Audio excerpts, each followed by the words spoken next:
ኮይራ ይባላል ያለውት እዚህ አዲስ አበባ ነው ለኔ የሆነልኝ እጅግ በጣም ብዙ ነገር ነው በእኛ ቤት ውስጥ እግዚአብሔር በሐዋርያው በኩል አልፎ ያደረገልን ከዛ መካከል አራቱን ብቻ ቶሎ ብዬ እናገራለሁ ዛሬ ከ2 ዓመት በፊት ሲስተር የክፍለ ሀገር በጣም ታማ ሆስፒታል ስትገባ ቆዳ በሽታ እንዳለባት ነገሯት ከዛ ራሳቸው ጋር መድኃኒት እንደሌለ ሪፌር ወደ አርባ ምንጭ ሆስፒታል ጻፍ እኛ ጋር የለም ወደ አዲስ አበባ ይጻፍ ሲባል ወደ አዲስ አበባ ተጻፈ ወረቀቱን ወስጄ ከሉካንዳ ጀምሮ እስከ ጥቁር አንበሳ ድረስ መድኃኒቱን ፈለኩት ላገኘው አልቻልኩም መጨረሻ ላይ በሶስተኛው ቀን ላይ ግራ ሲገባኝ አላርት ሆስፒታል መጣሁትና ሲጠይቃቸው ይሄ መድኃኒት እኛ ጋር የለም በዚህ መድኃኒት በኩል ተጽፎ ሌላ መድኃኒት መጥቷል እንደገና ወደ እነሱ ይመለስና እንደገና የተቀየረውን መድኃኒት ይጻፉልኝ አሉኝ ከዛ በኋላ ያን ሰምቼ ለሷ በሰዓቱ መቀመጥ አትችልም ከተኛችበት ቦታ መነሳት አትችልም በእንዲህ አይነት ሁኔታ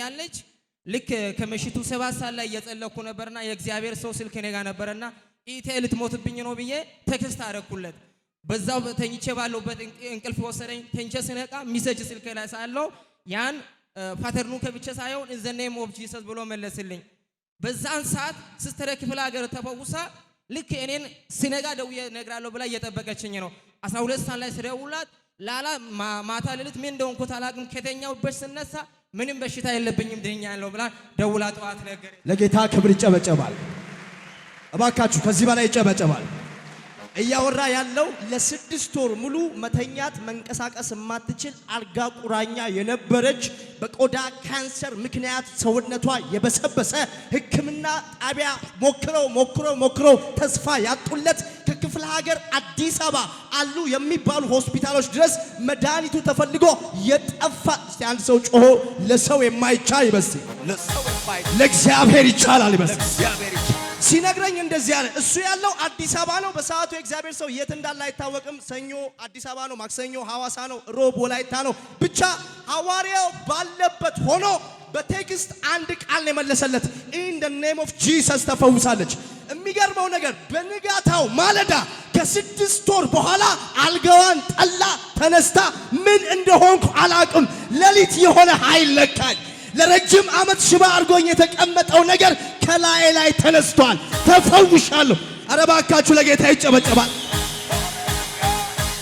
እሺ ሁለተኛውስ በጣም እጅግ በጣም የገረመኝ ነገር ያ ነው የባለቤቴ ቤተሰቦች ቦንጋ ነበሩና እዛ ጎረቤት ኦርቶዶክስ ናቸው እንግዲህ ቦንጋ ጋብንጋት እናንተ ታውቃላችሁ እጅግ በጣም አክራሪዎች ናቸው አንድ ክርስቲያን ከነሱ መካከል ወደ ጌታ ከመጣ ከነሱ ጋር ምግብ የማይበሉበት አካባቢ ነውና አብሮ እየሰሩ ጧት ስራሷ ስትገባ ልጅቷ ታለቅሳለች ምን ሆነሽ ነው ስትባል ብራዘር ከዚህ በፊት በጣም ታሞ ከተወለደበት እስከ ዛሬ ቀን ድረስ ሱካር ታማሚ ነው በሱካር ስትታመም አርሴማ ጸበል የሚባል ቦንጋ አካባቢ እጅግ በጣም ከፍተኛ ጸበል ነው እዛ አስገቡት እዛ እየኖረ እንደ አጋጣሚ ቤተሰብ እዛ አስቀምጦ ያለ በመንገድ አብዶ ልብሱን አውልቆ ሲሄድ አግኝቶ ወላጅ ጋር ደውሎ ልጃችሁ እንደዚህ አብዶ እየሄደ ነው ብሎ ነገራቸው ከዛ መቶ ወደ ቤት አስገቡና እቤት ለስንት ዓመት ከተወለደበት ጊዜ ጀምሮ ሱካር ታማሚ ሆኖ ለስንት ዓመት ነበር ያልከኝ 15 ዓመት ሙሉ ከዛ በኋላ እንደሆነበት በሱካሩ ምክንያት ጸበል ይያለ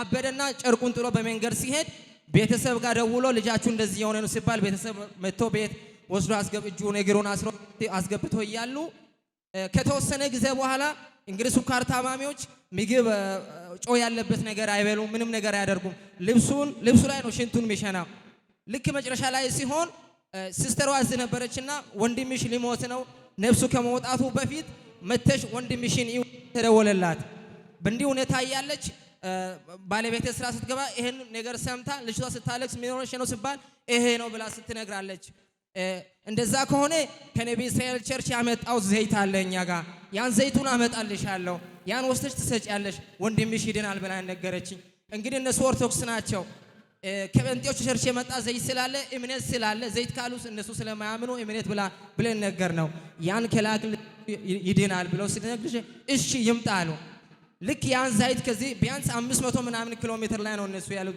አጠቃላይ ደግሞ ኦርቶዶክስ ናቸው ያን ዘይት ወስዳ ላክነ ወስደሽ ሰውነቱ ላይ ቀቢ ግማሹን ይጣ ብላ ስትነግርዘ ያ ሁሉን አደረገች ልክ ያን ሲያደርግ እብደትም የለም ሱካር በሽታም የለም አሁን ተነስቶ የራሱን ስራ እየሰራ ትራንስፖርት አግኝቼ መጥቼ በራሴ አፍ አመሰክራለሁ ብሎኛል።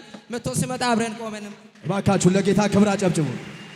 እያወራ ያለው ቀላል ነገር አይደለም። የአዲስ አበባ ቅዱሳን ለ15 ዓመት ሙሉ የስኳር በሽታ ነበረበት። ለ15 ዓመት ሙሉ ደግሞ ጨርቁን ጥሎ አብዶ ይንከራተት ነበር። አሁን ወደዚህ ሰው ሐዋርያው ሄዶ እጅ አልጫነም፣ ቃልም አላወጣም። ነገር ግን ሐዋርያው እንደ እግዚአብሔር መንፈስ ምሪት አኖይንቲንግ ኦይሎችን እየጸለየ ለሰዎች ይሰጣል። ይህ አኖይንቲንግ ኦይል እጃቸው ላይ ገብቶ ነበር።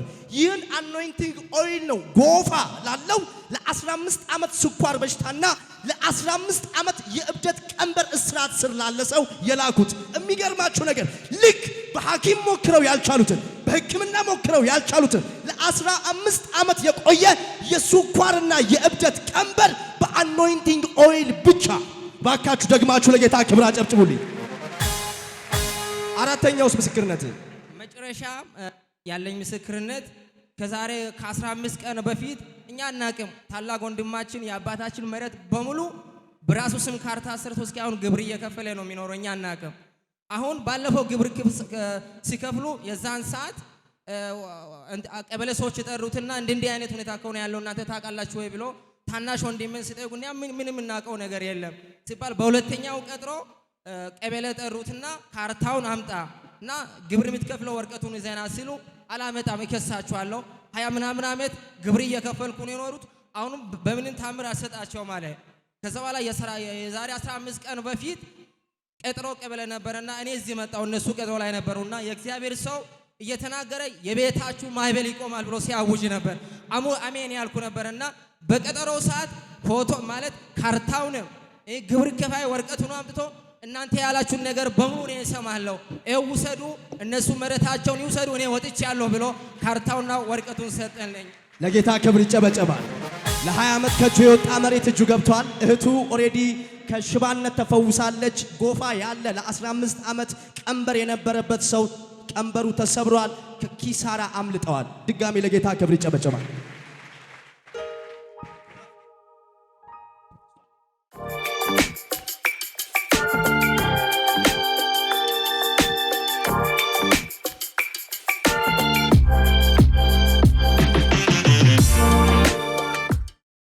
በመጽሐፍ ቅዱሳችን ውስጥ ብዙ ጊዜ አንዳንድ ነገሮችን እናያለን። ከኦሪቱ ሕግ ጋር እያይዘን ካየነው ደም የሚፈሳት ሴት እርጉም ይላታል፣ እርኩስ ይላታል ይመስለኛል። በመጽሐፍ ቅዱሳችን ውስጥ አንድ ሴት አለች፣ ደም ለረጅም ዓመት ይፈሳት የነበረች። ይቺ ሴት የልብሱን ጨርቅ ብነካ እድናለሁ ብላ ነበርና ብዙ ሰዎች እሷ እነሱን እንዳትነካቸው እንደሚረክሱ ስለሚያስቡ ሲሸሹ፣ ሲከፍቱላት ስትጠጋ እንዳትነካቸው ሲሸሹ፣ ሲከፍቱላት ስትጠጋ እንዳትነካቸው ስለሚረክሱ ሲከፍቱላት ሲሸሹ ኢየሱስ ጋር መጣች።